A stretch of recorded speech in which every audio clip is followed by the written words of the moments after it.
Hello, I'm Robert, and you're welcome here in my busy little shop. On today's episode of What's on My Workbench, I want to talk a little bit about the NP4 skiver. I purchased the NP4 skiver in November of 2024, and this is the very end of December of 2025.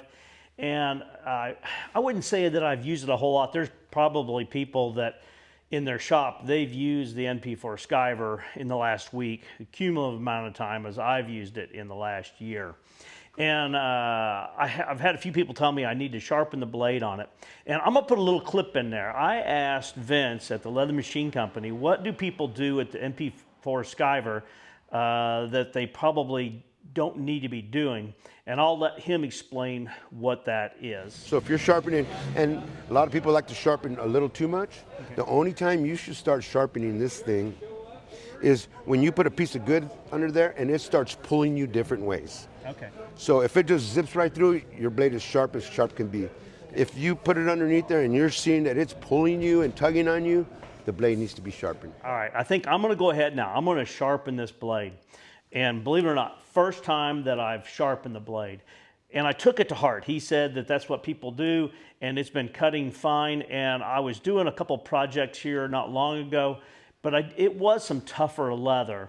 So I'm not even really sure that it needs to be sharpened, but I'm gonna go ahead and I'm gonna sharpen it. But before I do so, I wanna do a test cut on this piece of leather, and when we're done, we'll do a cut on it again and see if it made a big difference or not, giving me an idea of, did it really need to be sharpened at this point? So let me get you over here a little bit closer, and we're gonna go through the steps. So like I said, I don't profess to be the expert. If you do a search on YouTube for NP4 skiver and sharpening and maintenance, there's some people there that have got some very in-depth videos. I'll let them speak to that, but I'll just bring you along here as I do that with my machine. Okay, the leather I'm using, someone's probably gonna ask, it's 5 1/4 ounce SB foot leather here. So let's make a quick cut and we'll see how it compares the next time.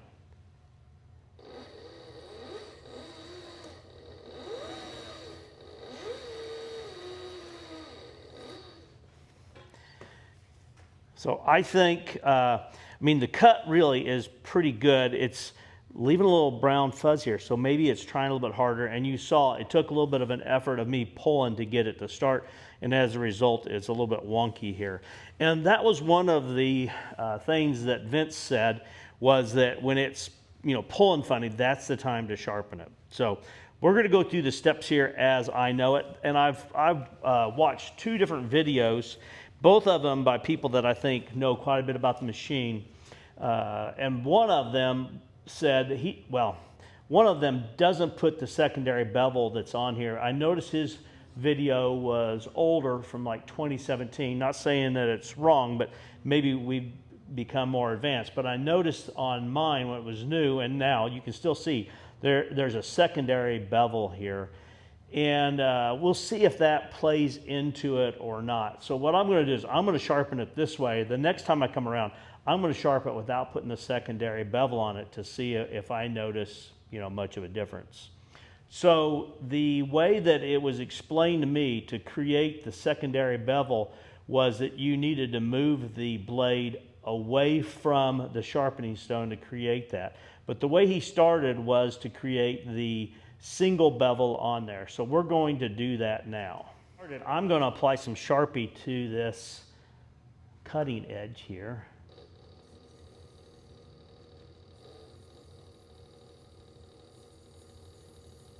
And you do need to be very careful of this blade. It is very sharp, and as Chuck says, we're made out of leather too. It's not going to know any difference. It's going to cut our leather just as easily as the leather we intend to cut. So always stay away from that edge. So the next thing I'm going to do is I will engage the sharpening stone, which is just done by pulling this out. And then I will go ahead and I'm going to advance the sharpening stone here until I make contact. And I'll just test here to see if I am now. So I've been told through this whole process, you don't let off of the speed adjustment here on the foot, and it's best done with it wide open.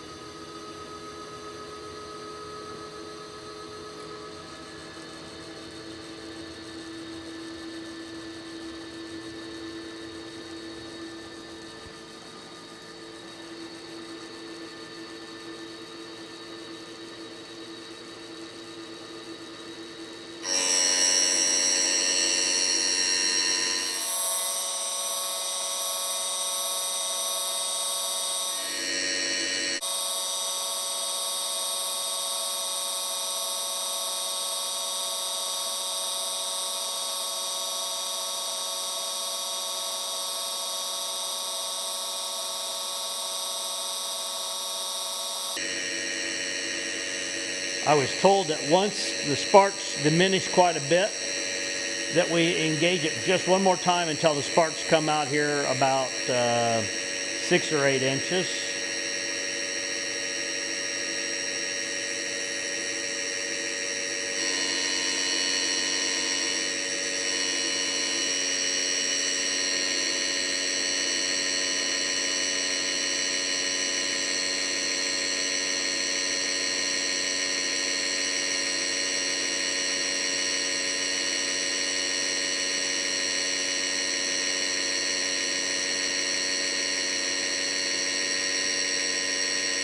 You can see here the main bevel is still where it was, and I have a new sharp edge here on this front bevel. So I'm going to go ahead and remove the burrs that might be on the inside of this cutting, and I'm going to see if this is good the way it is.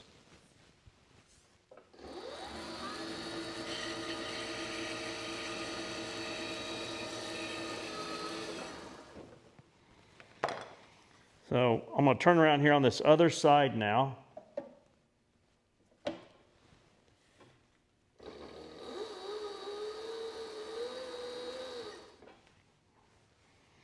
I can feel the difference. It definitely didn't want to fight me on there.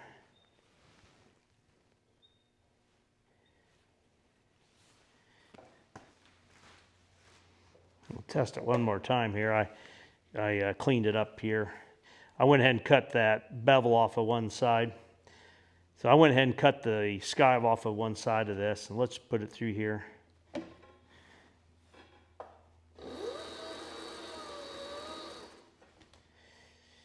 Yeah, that's pretty sharp.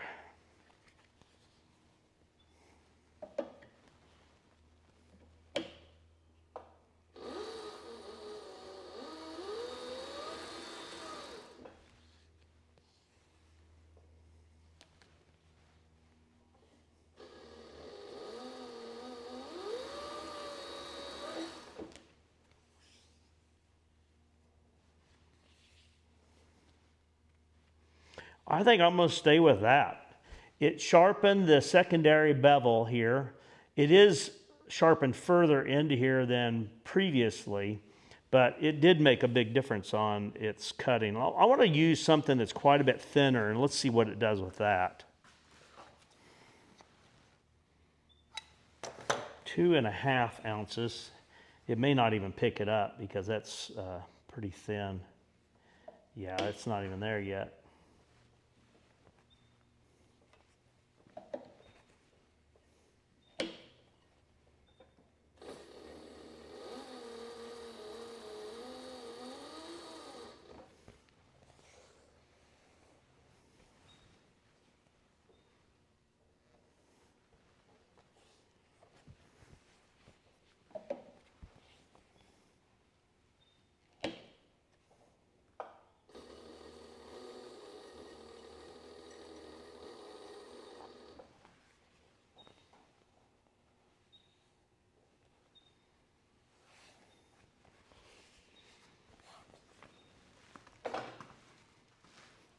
I'll run this back through. We are at 3 1/4, almost 4 on this edge here. That tells me that the toe of this shoe is closer than the back. And I think I want to adjust that to get that more even, because I think I would rather have it skive the other way. So I'm going to back off this just a little bit here. That should raise up the front of this. And let's go ahead and run through here again, which kind of makes sense because I'm seeing more dark here than I am here. So that tells me that this area here did not get skived as far down as this part. Let's run through here and see what kind of difference that makes.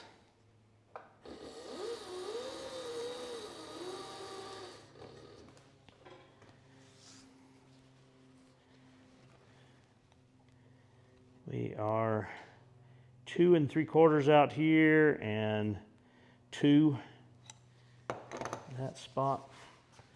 I'm going to bring that back just a little bit more. Let's run it through again here.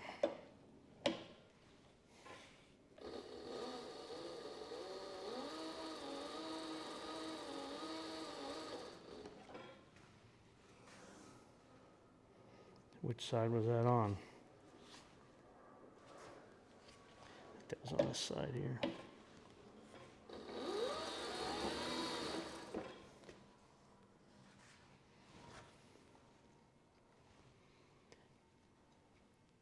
That's 3 1/4 all the way through.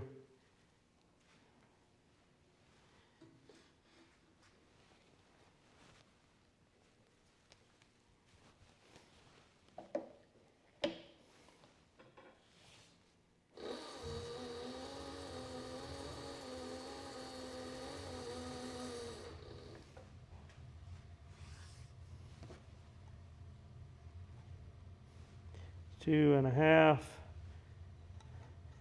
We got 2 1/2 plus out there and 2 1/2 there.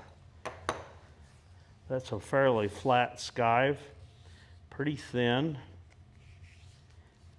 Let me grab another scrap.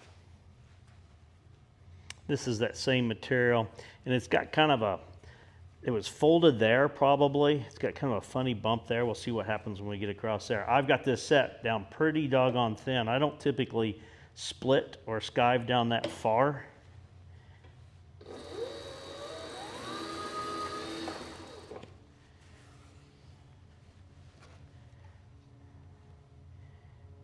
Two and a little less than 3/4, 2 1/2.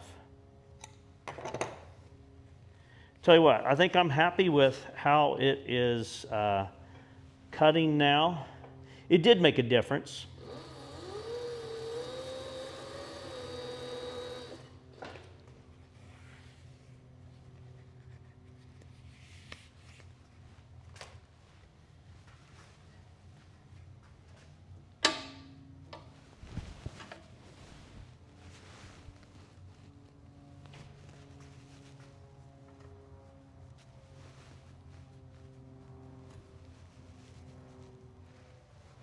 While I'm here, I thought I'd go ahead and give it a little bit of an oiling. While I haven't been sharpening the blade on a regular basis, I have been adding oil.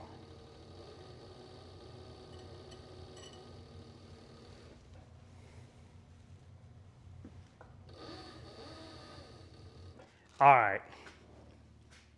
So I'm trying to figure out where to go with this video. And the reason why I'm saying that is I recorded this video several months ago when I sharpened the blade on here. And there was a couple things. One, I wanted to make sure that what I thought was true is true, and that is that it's, you know, cutting just perfectly. And when I looked at several of the videos on doing it, there was these multiple steps to grind the bevel and to get all of that on there. And going back to Vince's comment about the most common thing that people do is over sharpen the blade and wear the blade out, and the blade's you know, probably $100 with shipping. And I'm sitting here thinking, why should we treat this cutting blade any different than anything else, such as a trim knife? And the trim knife, whenever it's dull, you don't regrind everything. And I understand that, you know, you may end up with damage on there. But I really think that all that needs to happen here is when you engage the sharpening stone on here, that you bring it forward just until you hear it make contact. If you've marked the blade, you'll see where it's removed metal, and as a result of that, sharpen that blade. So I'm like, why do we need to remove any more metal than it would take to set that front bevel or clean up that front bevel? And like I said, there's people that have a lot more experience and knowledge with these. So I'm going to pose this a little bit as a question on the other end. What are your thoughts on this? Because as long as when you finish grinding that leading edge, as long as it's sharp all the way around, why do we need to grind and remove more? And I get it. When you advance the sharpening wheel into the stone, you're only going to remove a few thousandths of an inch, but maybe a little bit more with the, especially if you're doing the two-step where you sharpen the primary bevel and then the secondary bevel, where I think that probably really all that you need to do is just to touch up that primary bevel. So I'm going to wrap it up there, but I want some feedback from you on your thoughts on that. And yes, I think I left it in there, but after I had sharpened it, I went to test it, and I didn't realize that I hadn't disengaged the sharpening wheel, and that could probably be a pretty easy thing. So make sure that your sharpening wheel is disengaged, that clutch is disengaged. For one, that is a wear area in that clutch there, and they tell you to grease that after every 5 or 6 sharpenings. Well, with, as much as I use that, that'll be about every 3 or 4 years that I would need to grease that. Or maybe it's with every 2, but either way, it's not all that often, and part of it's the fact that it's only engaged while you're sharpening, unless you forget to disengage that like I did. Well, I'm going to leave it there. I appreciate you spending time with me in the shop today. Please like, share, and subscribe, but more importantly, I hope you have a great day.